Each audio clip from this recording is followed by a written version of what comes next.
नमस्कार दोस्तों, मैं हूं आपका होस्ट और दोस्त मुरलीधर। आज हम बात करेंगे महाभारत के अभिमन्यु की। अभिमन्यु अर्जुन और सुभद्रा के पुत्र थे, इसलिए उन्हें अर्जुन पुत्र भी कहा जाता है। अभिमन्यु ने चक्रव्यूह को भेदने का ज्ञान सुभद्रा के गर्भ में ही पा लिया था, लेकिन सुभद्रा के निद्रामग्न होने के कारण 7 में से केवल 6 ही चक्रव्यूह को भेदने का ज्ञान अभिमन्यु को था। जब महाभारत का युद्ध चल रहा था, तब पांडवों की जीत हर क्षण तय हो रही थी और कौरवों की हार निश्चित हो रही थी। महाभारत के युद्ध में भगवान श्री कृष्ण ने शस्त्र ना उठाने का प्रण लिया था और अर्जुन दूसरी जगह युद्ध लड़ने में व्यस्त थे। इसी का फायदा उठाकर कौरवों ने चक्रव्यूह रचना शुरू कर दिया था।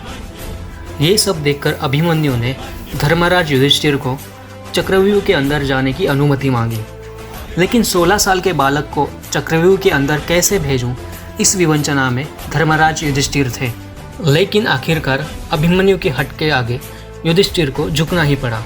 जैसे ही अभिमन्यु चक्रव्यूह के अंदर गए, उन्होंने एक एक चक्रव्यूह भेदना शुरू कर दिया और इधर जयद्रथ ने पांडवों को चक्रव्यूह के अंदर आने से रोक लिया था।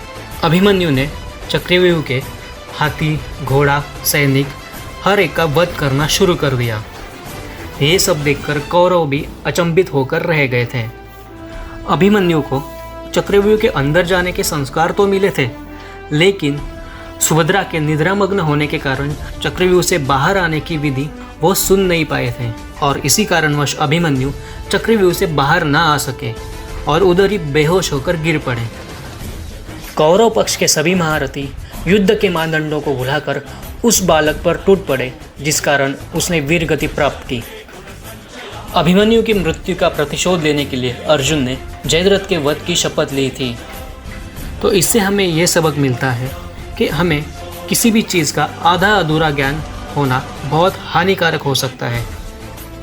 अभिमन्यु बेशक एक असाधारण योद्धा थे, लेकिन चक्रव्यूह से बाहर आने का ज्ञान ना होने के कारणवश उन्हें वीर गति प्राप्त हुई। अगर मेरा ये पॉडकास्ट, मेरी कहानी आपको अच्छी लगी है तो वीडियो को प्लीज़ लाइक और शेयर कीजिए और चैनल को सब्सक्राइब कीजिए। धन्यवाद।